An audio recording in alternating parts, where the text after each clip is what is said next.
Nobody's done it. And here you've opened the inner sanctum of the presidency for the first time in history, and I think that's a beautiful thing.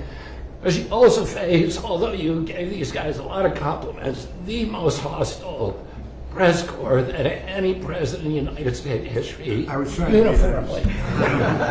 So, anyway, I'm going to talk just briefly about a subject you alluded to, which is the MFN, and just so everybody has the background, you were here to every president promised to fix that disparity between what we pay and what the other developed countries have paid. When you came into office, the list price for Ozempic was $1,350 for Americans. You could get it at any pharmacy in London, Hamburg, Frankfurt for $88. And this, every president, President Bush, President Biden, President Clinton, President Obama, have all promised to fix this, and none of them did anything. You fixed it. But today, by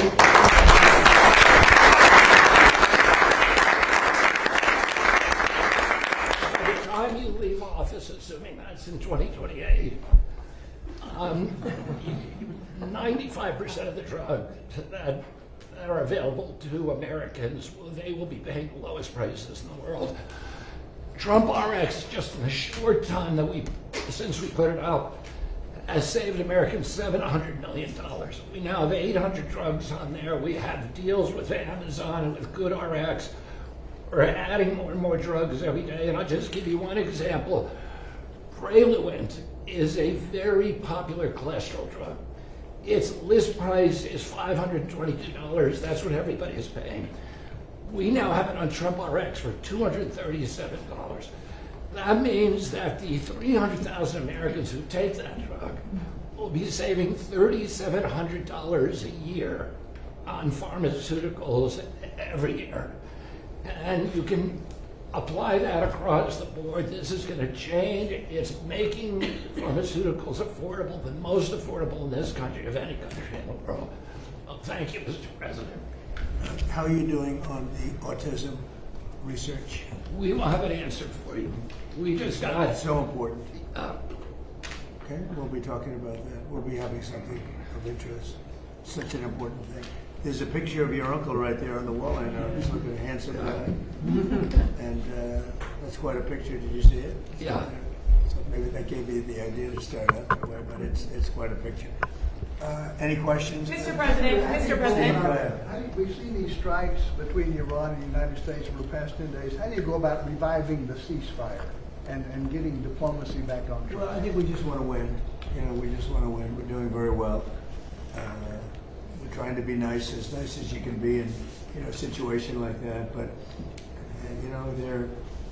they're being decimated. They have no Navy. They have no Air Force. They have no anti-aircraft. Doesn't mean they don't have any capability. They have some, but very little. We just want to win. We don't want to have them. It's very simple.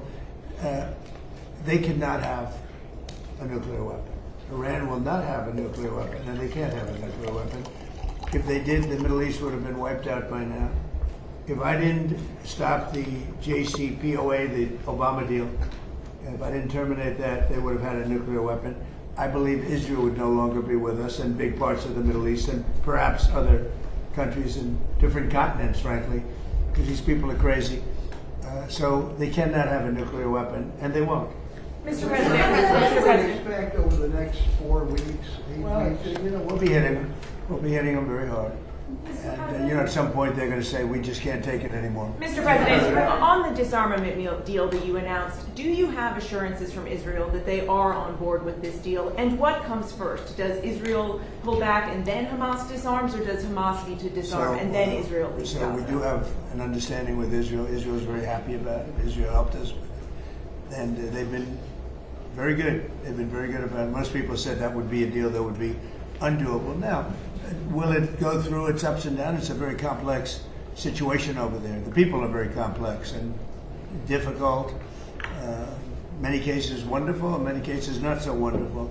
But that will be it's a great breakthrough. Nobody thought that would be possible, to disarm Hamas. That shows you how much success we're having with Iran. because if you go 4 months ago, 5 months ago, a deal like that would have been impossible. So it's a big step for the Middle East, and people are really impressed by it, and they're surprised by it. And what comes first, Mr. President? What comes Did first? Mr. Infantino speak to you about their proposal to sell a stake in the World Cup, and is that something you support, having just About happened? who? Did FIFA or Mr. Infantino speak to you about their proposal to sell a stake in the No, I World never Cup? spoke to them.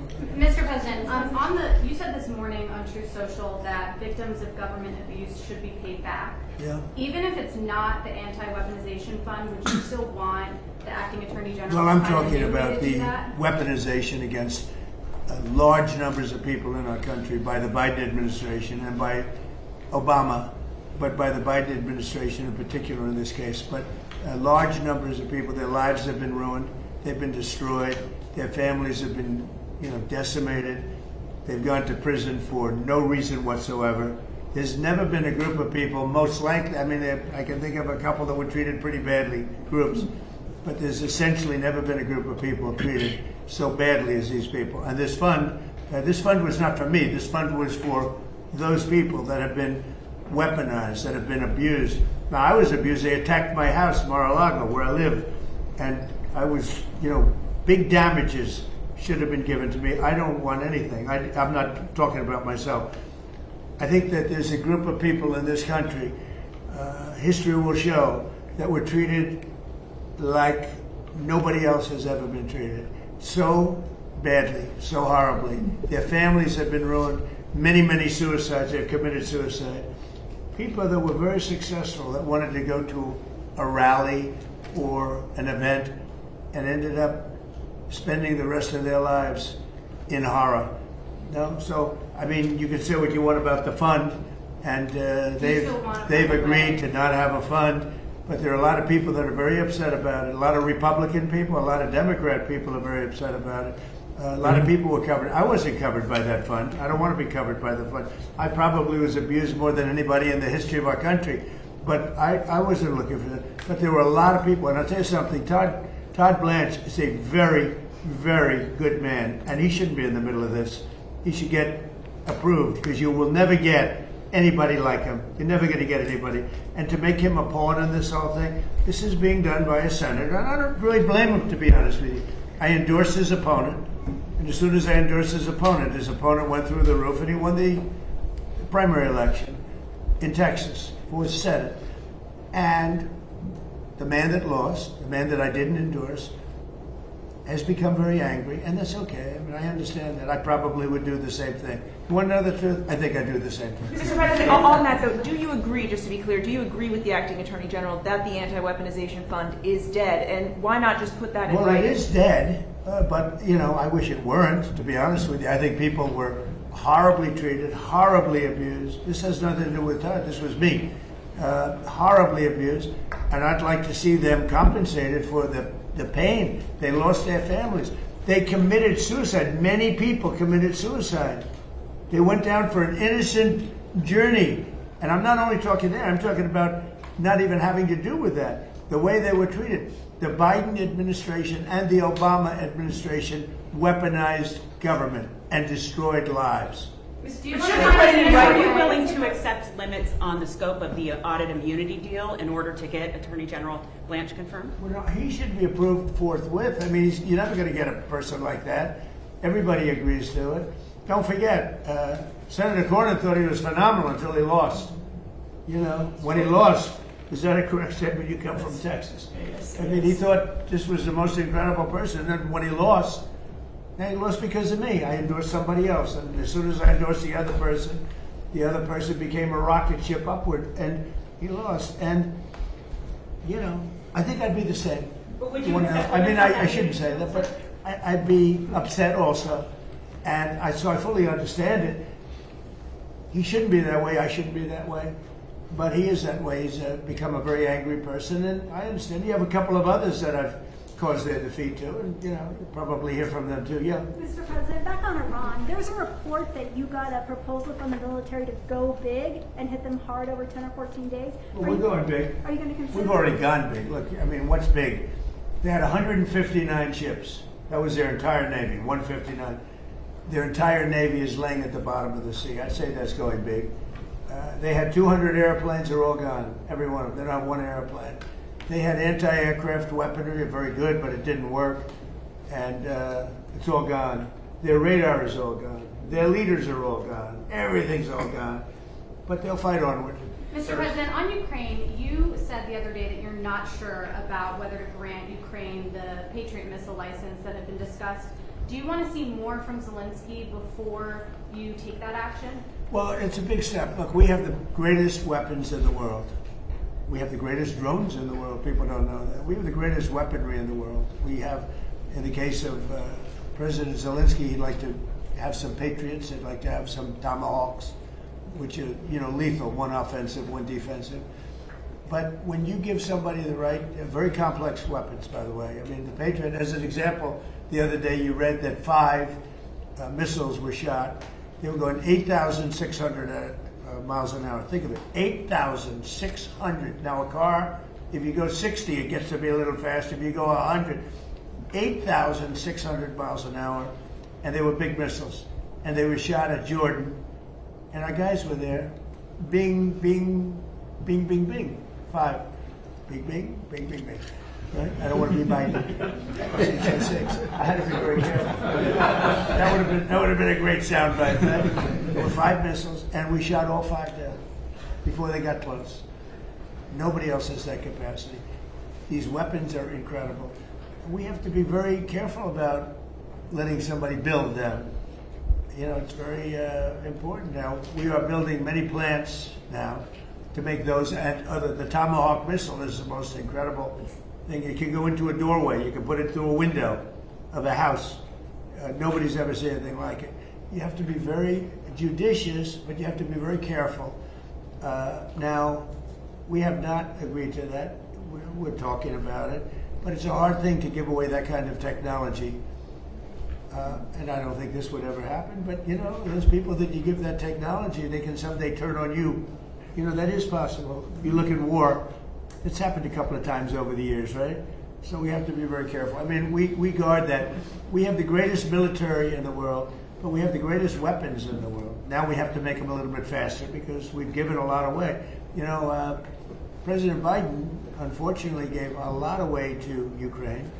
And so did I. I mean, I gave them the javelins, the tank busters. Without the javelins, that war would have been a one-day war. It would have been over. They wiped out the tanks going up to Kiev when they got stuck in the mud. They had a general that decided to go through the mud instead of going up the highway where they were going very nicely. It would have been over. But no, I gave them the javelins. The javelins are unbelievably. We have the greatest weapons in the world. We have to be very careful about giving out the secrets to those weapons, and they're not. You can't copy them. It's a little like NVIDIA. They have a chip. They say you cannot copy it. The complexity is so great you cannot. Most things you copy. China's known for it. Other countries, we do something, and I guess we copy also. But most things you can copy pretty easily. There's a chip that they made, their ultimate chip, and they always have the ultimate chip. And I say, well, why doesn't somebody copy it? Because they can't, the complexity.